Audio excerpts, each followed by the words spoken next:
Assalamualaikum warahmatullahi wabarakatuh. Hai teman-teman, gimana kabarnya? Berjumpa lagi bersama channel Bunda Davan dan Arsya. Kali ini saya sedang edisi mencari perlengkapan sekolah anak. Nah, di sini sedang mencari sepatu sekolah ya teman-teman, tapi anak saya ini maunya sepatu fashion ya teman-teman. Dia nggak mau sepatu hitam polos seperti ini, dan diwajibkan di sekolah itu menggunakan sepatu hitam.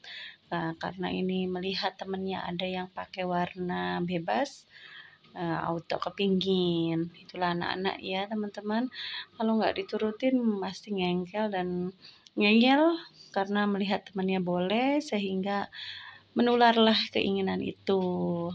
Nah, di sini biar tidak dibilang kita menggunakan atau apa ya istilahnya, sistem investasi bodong ya teman-teman. Di sini sengaja memang saya beli sepatu ini menggunakan uang THR-nya mereka waktu lebaran ya teman-teman. Jadi biar uang THR-nya itu bermanfaat dan mereka itu nantinya akan mengerti bagaimana cara menggunakan uang dengan baik.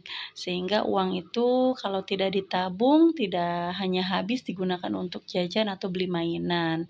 Karena menurut saya kalaupun dibelikan mainan itu kurang bermanfaat ya menurut saya, karena sudah tingkat SD, jadi sudah bukan waktunya lagi prioritas untuk mainan. Jadi lebih baik digunakan untuk membeli perlengkapan sekolah, misalnya seperti sepatu, tas, alat tulis, dan lain-lain. Kalau misalnya dibelikan mainan, nanti otomatis setelah bosan akan dibuang-buang. Tapi kalau dibelikan perlengkapan sekolah, satu, bermanfaat untuk anaknya sendiri, kedua, nanti bisa mengurangi pengeluaran orang tuanya. Jadi mereka bisa mengelola atau membelanjakan uangnya sendiri ya teman-teman. Nah, bukan di sini orang tuanya tidak mau keluar uang atau perhitungan, enggak ya teman-teman. Jadi mengajarkan anak di sisi lain mereka harus mengerti bahwa uang itu sebaiknya digunakan untuk hal yang lebih tepat gitu kan, daripada harus dipakai jajan atau dibelikan mainan. Kalau untuk jajan kan bisa dari kita ya orang tuanya. Nah, kalau untuk mainan saya rasa sudah tidak kurang efektif lagi lah ya, usia-usia sudah SD masih dibelikan mainan. Sedikit-sedikit sudah mulai dikurangi untuk urusan mainan ya teman-teman, kalau saya seperti itu mengajarkan anak. Karena kalau nanti larinya ke mainan akan sia-sia aja menurut saya. Dan juga nanti sisanya kalau masih ada, itu bisa disisihkan untuk ditabung di sekolah. Kan kebetulan di sekolah pun itu ada program tabungan untuk anak-anak. Jadi itu lebih manfaat lagi. Uang THR-nya itu nggak akan habis sia-sia. Jadi banyak hal positifnya yang kita terapkan ke anak. Nah, di sini juga sebelum mulai masuk sekolah ini ya teman-teman, main dulu ke time zone, mampir dan jajan-jajan. Dan kebetulan memang tidak saya record semua. Oke, ini lanjut aja, sudah sampai rumah. Saya mau bikin semur ayam kampung. Kayaknya saya masih belum move on dari menu lebaran ya teman-teman. Karena kemarin waktu lebaran itu menurut saya waktu itu terlalu singkat. Karena memang waktu saya mudik itu waktu yang kurang efektif teman-teman, yang harusnya kita sudah menikmati lebaran berkumpul dengan keluarga. Nah, di sini saya masih dalam perjalanan, baru berangkat gitu ya teman-teman. Jadi lebaran yang terburu-buru tuh rasanya gimana gitu kan. Yo capek, yo tergesa-gesa, yo ada rasa panik, dan gimana ya, nggak menikmati lah pokoknya ya teman-teman. Jadi di sini saya mengulangi lagi gitu kan. Nah, ini saya masih terbayang-bayang semur ayam kampungnya di rumah mertua saya ya teman-teman. Jadi begitu pulang dari Jawa itu saya masih kepingin sebetulnya masih di tempat mertua. Karena suami sudah nggak bisa karena kepentok tugas, akhirnya ya sudahlah, bikin sendiri aja di rumah untuk mengobati rasa rindunya ya teman-teman. Nah, ini sudah saya oseng dulu bumbunya. Kemudian saya langsung masukkan ayamnya. Jangan lupa ayamnya selalu direbus ya teman-teman untuk buang kotorannya. Nah, karena di sini tidak saya videokan, jadi ini langsung diprosesnya aja. Ini sudah hampir setengah matangnya ini ya teman-teman. Bumbunya sudah mulai meresap. Tunggu sedikit lagi kering, nanti habis itu baru saya angkat. Ini lumayan agak lama ya, karena ini ayamnya agak sedikit tua ya teman-teman.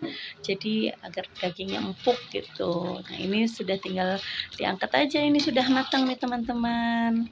Ini bisa untuk 2-3 hari nih ya teman-teman. Satu ekor ayam kampung yang ukuran besar. Nah, ini alhamdulillah beli kemarin di pasar itu harganya sudah stabil. Menurut saya sudah turun ya teman-teman. Karena waktu lebaran itu sekitar 170, sekarang beli cuma 120. Oke, ini keesokan harinya ya teman-teman. Saya mulai aktivitas latihan qasidah lagi.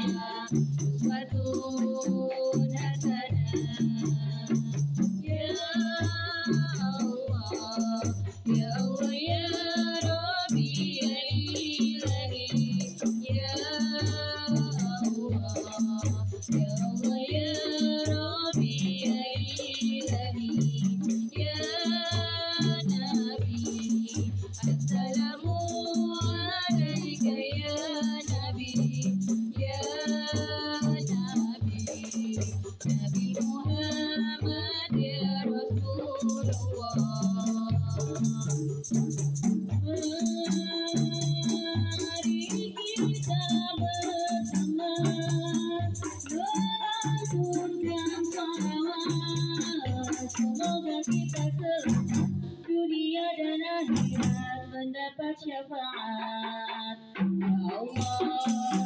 Ya Allah, ya Allah. Ini keesokan harinya ya teman-teman, saya sudah belanja lagi karena ini persiapan untuk menu sarapan besok pagi. Nah, di sini saya beli sawi, kemudian ada cabai merah keriting, lalu ada cabai rawit hijau, masako, dan di sini juga saya beli kurang lebih ini 1 kilo manggis, tapi harganya berapa lupa ya teman-teman. Pokoknya saya tinggal hitung semua gitu. Nah, ini juga bawang putih cutting. Saya nggak tahu harga pernya berapa ya teman-teman. Pokoknya tinggal ambil dan hitung di tukang sayur. Nah, ini juga bawang merah sedikit. Bawang merah harganya masih mahal. Dan juga 2 buah wortel yang ukurannya besar. Lalu di sini lanjut ada tomat juga 3 buah. Kadang kalau lagi lupa tuh habis tomat tuh bingung ya teman-teman. Kemudian 1 papan tempe. Lalu dilanjut lagi ini ada kecipir ya kalau nggak salah teman-teman ya. Dan lalu ini ada telur itu kurang dari 1 kilo ya teman-teman. Nah, itu seharga 80.000. Belanja sayuran, kemudian telur dan perbumbuan itu plus minusnya habis 80.000 ya teman-teman. Karena memang cabai bawang itu harganya masih belum turun. Nah, ini ada ikan bandeng, udang dan juga ayam. Saya beli itu terpisah sekitar 100, di bawah 100.000 sih ya teman-teman. Pokoknya kurang lebih 200.000 lah habisnya semua itu. Nah, ini malam harinya si kakak itu pengen hotpotan sebelum balik pondok. Pokoknya semua apa yang dia inginkan tentang makan itu pasti saya turutin ya teman-teman. Dan memang dia nggak neko-neko minta yang macem-macem, kecuali makan dan makan. Untuk liburan kali ini berbenturan dengan tugas jaga ketupat, dan kemarin walaupun mudik itu karena bisa rollingan sama teman, setelah mudik pasti kembali lagi ke tugas. Ya, akhirnya kita pun tidak ada event keluar atau liburan pergi kemana gitu kan. Ya, otomatis pelampiasannya hanya makan dan makan teman-teman ya. Jadi saya yang harus bisa menghibur anak-anak karena agar tidak kecewa dan tidak merasa sepi gitu di rumah. Jadi terhibur seperti itu. Ini kayak gini aja mereka alhamdulillah bisa menerima dan memang sudah biasa berhadapan dengan tugas ayahnya yang nggak bisa ngajak kita kemana-mana. Baiklah teman-teman, saya rasa cukup sampai di sini video kali ini. Jangan lupa like, comment, subscribe-nya. Terima kasih. Wassalamualaikum.